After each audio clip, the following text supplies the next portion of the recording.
For centuries, the Shroud of Turin has become one of the most mysterious and controversial pieces of cloth on the face of the planet. The Shroud of Turin has haunted historians for centuries, but no one was ready for what artificial intelligence would uncover. The mysterious of people will be getting a rare televised glimpse at one of the world's greatest unsolved mysteries, the Shroud of Turin.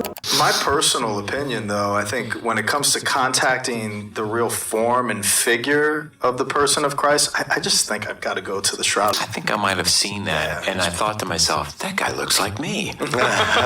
For centuries, the Shroud of Turin has whispered a question no one could answer. Scientists called it a hoax. Believers called it a miracle. But now, AI has entered the story. AI just decoded the biggest mystery, and it just didn't just scan a piece of cloth. It stared into the most mysterious object in Christian history and built a face from it. The face of Jesus. It didn't just shock researchers. It left Jonathan Roumie speechless. It's arresting. Let's just say that if the Shroud truly is Jesus' image, if it is, Mel Gibson got it right in The Passion.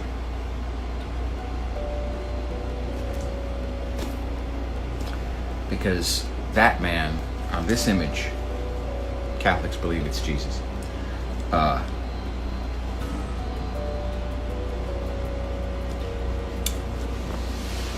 Words cannot describe the physical pain that he must have endured. A hidden detail, buried in shadows for 600 years, finally came to life. And now, people online believe there's a message hidden in the cloth.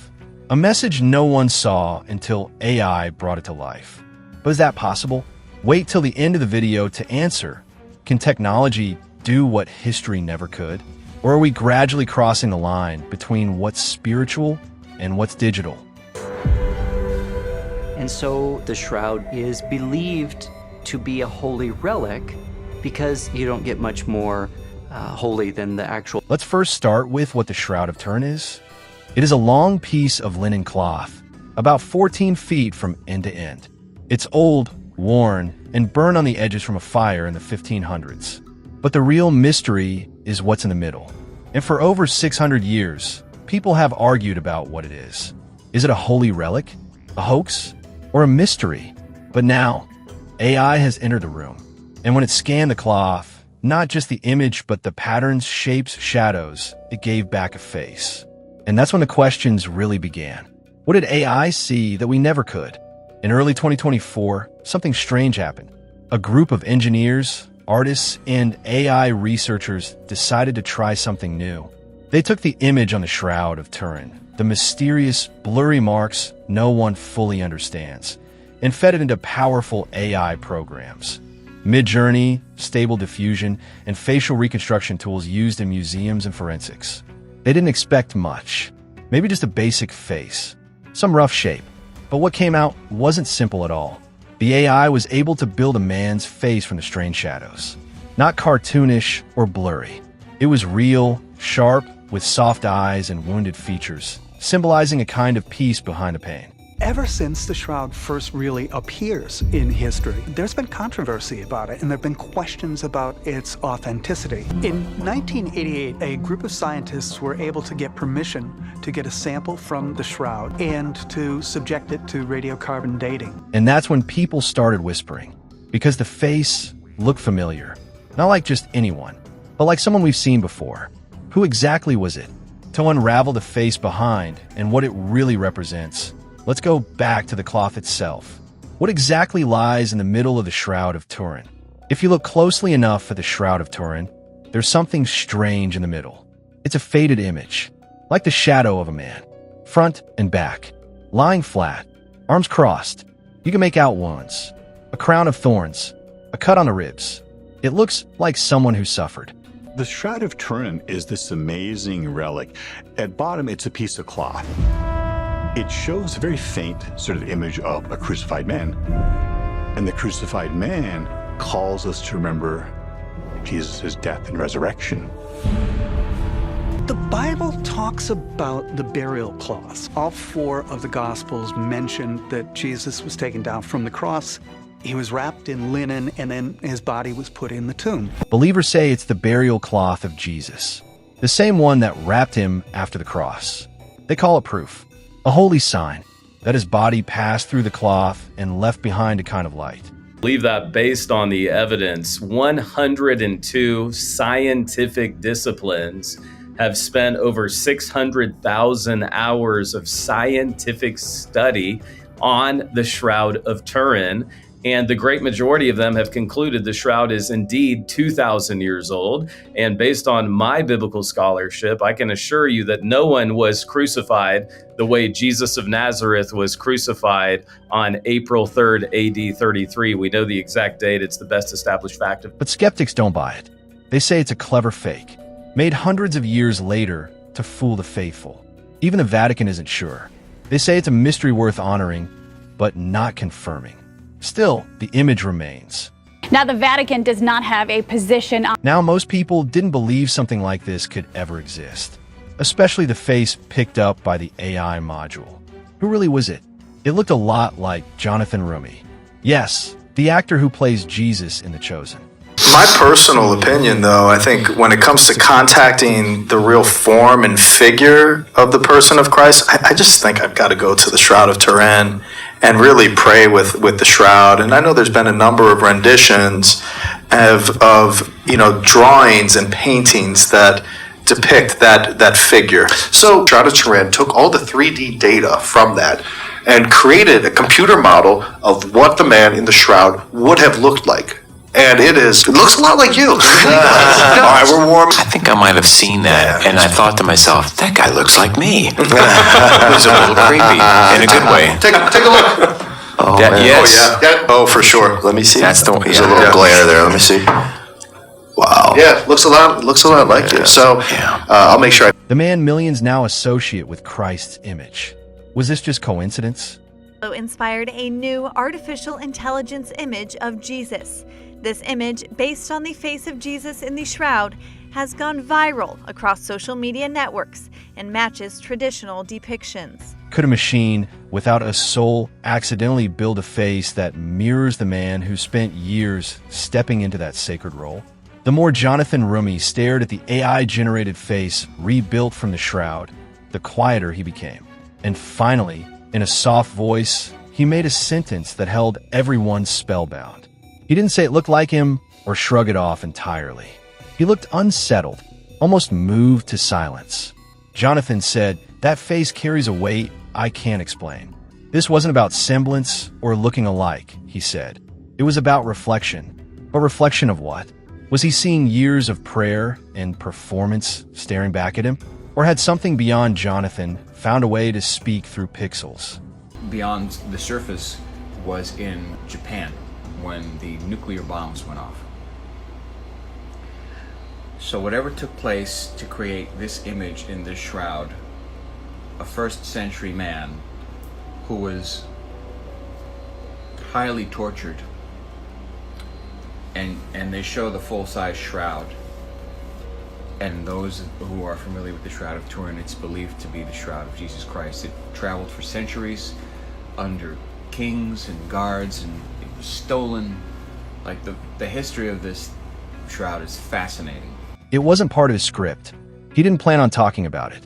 But during a live stream, Jonathan Roumie once again brought the audience to a holy hush. Because what he speaks about the Shroud of Turin goes beyond a place of curiosity or intellectual fascination. Energy raised up the imprints. The imprint on the shroud is actually a raised surface. And essentially, from what I could gather from looking at this presentation, that this showed up, it's raised on a molecular level, and the only other time that they've seen an imprint that was left a physical mark of vibration, an imprint. Like most Catholics, Roumie is convinced the shroud is real. He calls it a little momentum left behind by the Lord, like a fingerprint from the resurrection, a physical echo of something spiritual. And if you're someone who struggles with faith Jonathan likens the shroud to Jesus telling Thomas, "Touch and believe." It's not blind faith, but an evidence of something divine. Something brutal, yes, but also glorious. And the study that debunked it were debunked, for anybody that didn't know. They're like, oh, it was made and it was a medieval forgery. It wasn't. They found out that the piece that was tested to tell whether or not this shroud was a medieval forgery was actually a patch. The shroud suffered fire damage, and so they tested a patch that was repaired in the... Then he shares a moment that's hard to forget.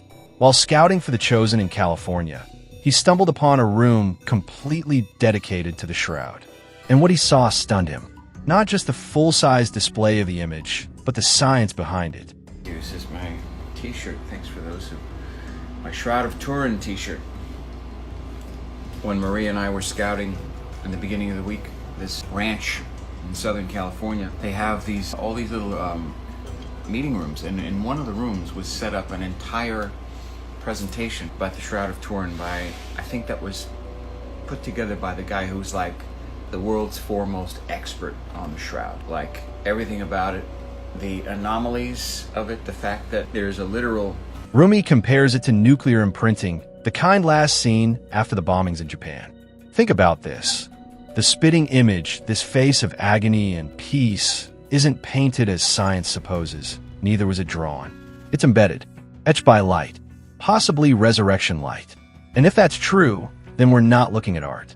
We're looking at a divine moment. A moment when death was crushed and eternity broke through the linen. The Middle Ages. The rest of it still stands. So it's an image of a man that was created using nuclear energy. A man who was severely tortured and flagellated. And when you see the full-size thing, like, lit up, it's arresting. Like, let's just say that if the shroud truly is Jesus's image, if it is, Mel Gibson got it right in The Passion. Jonathan also reminds us of something many didn't know. The infamous carbon dating tests that once labeled the shroud a medieval forgery, they tested a patch, a section added after fire damage centuries later. The rest of the cloth remains untouched, ancient, and consistent with the time and place of Christ's death. To Roomie, this isn't just apologetic. It's a wonder that makes you stand as if on holy ground. He hasn't seen the shroud in person. Not yet, but you can hear in his voice he wants to. Not as a tourist, but as a disciple.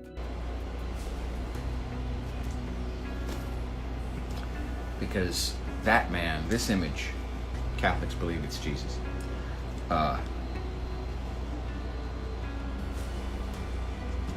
Words cannot describe the physical pain that he must have endured. Anyway. This isn't the first time someone came face to face with something sacred and felt undone. Think of Saint Padre Pio. One day, he woke up with wounds on his hands and feet, exactly where Jesus was nailed. Doctors couldn't explain it, but the faithful didn't need them to.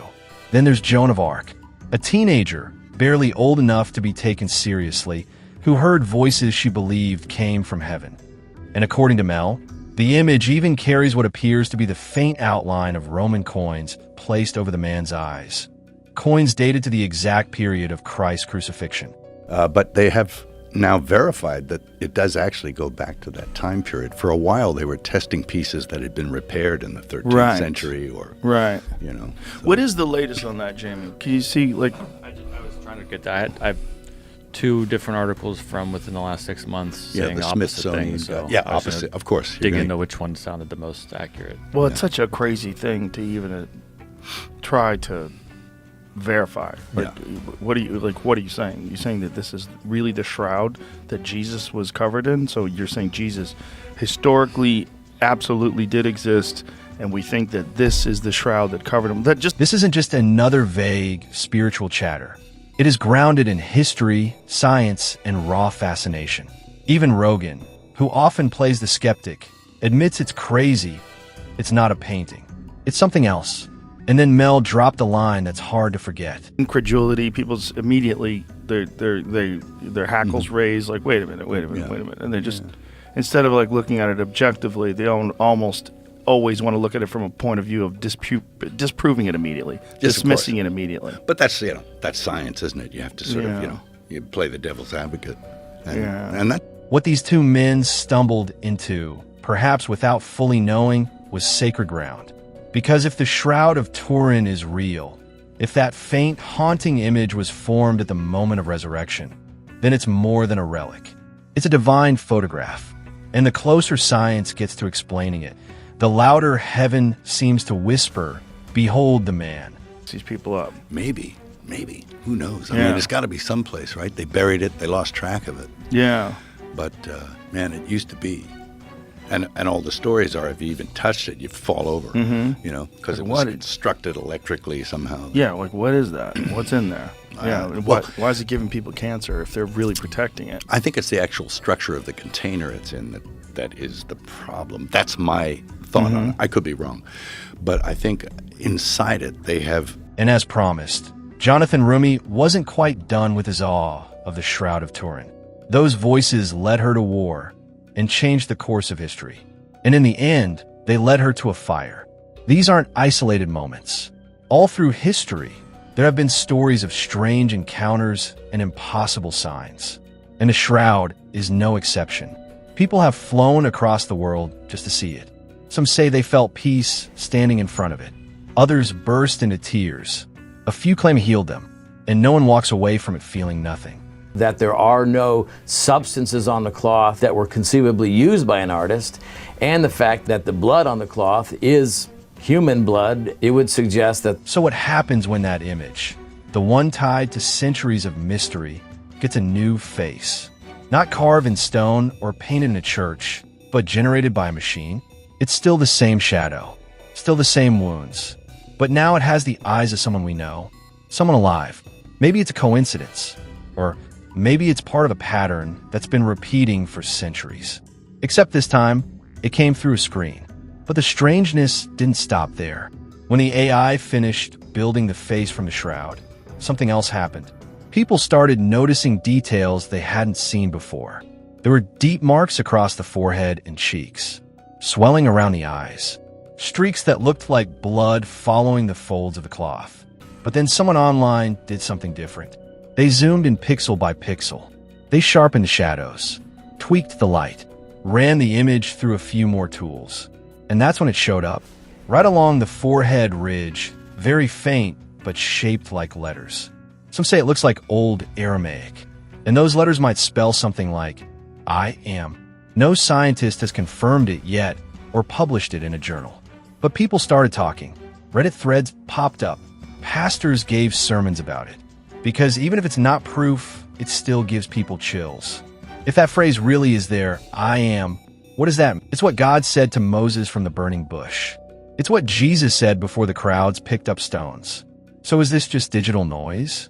Or has that message been quietly waiting inside the image all along? Very popular in about the mid-1850s until about World War I, and then the devotion started to die out a little bit. But it was based on the image of the Shroud of Turin and contemplating the Holy Face.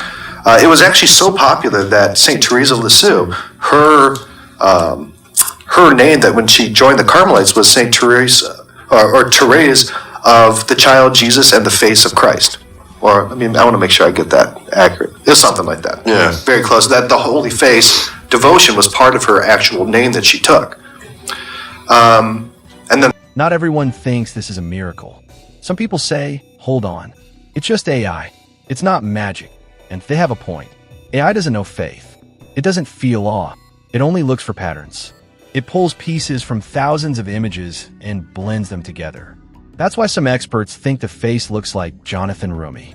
They say the AI saw too many pictures of him playing Jesus online and used that to shape its answer. And so based on this scientific evidence, and many of it is breaking news for your audience, such as the fact that the Institute of Crystallography in Italy has confirmed using wide-angle X-ray scattering technology that the Shroud of Turin, which again is currently in Italy, but is indeed 2,000 years old. We believe it to be the very burial cloth. But here's where it gets complicated. Even people who don't believe in any of this admit the whole phenomenon still feels strange. Because the final image isn't robotic. It feels human, almost too human. There's something in the eyes, something gentle and tired. And somehow, that face makes people feel like they're being seen. And that's the part no one can fully explain. How can a machine that doesn't have a soul create a face that touches one? Believers say it's not the shroud that matters, but the cloth. It's what the image has carried for hundreds of years. And now, thanks to a digital push, maybe something hidden is being revealed. Or maybe we're just seeing what we were always meant to. But this time, we're finally looking close enough. This is my t-shirt. Thanks for those who... My Shroud of Turin t-shirt. When Marie and I were scouting in the beginning of the week, this ranch in Southern California, they have these all these little meeting rooms, and in one of the rooms was set up an entire presentation about the Shroud of Turin by, I think that was put together by the guy who's like the world's foremost expert on the Shroud. Like everything about it, the anomalies of it, the fact that there's a literal... Jonathan Roumie once said something simple, but heavy. You can't play Jesus without risking being changed. He didn't just mean acting. He meant what happens deep inside when you carry that name and that face. People don't just scroll past the image. They stop and stare. Some cry, some pray, some feel chills without knowing why. It doesn't matter if you believe in the cloth or not. Something about that face feels close, like it knows you, like it's asking something of you. So ask yourself, if the most powerful technology we've ever built looked in an ancient cloth and came back with one face, why did it choose that face? Do you think AI got it right? Or is something deeper going on here? Drop your thoughts below. And if you've ever felt something just by looking,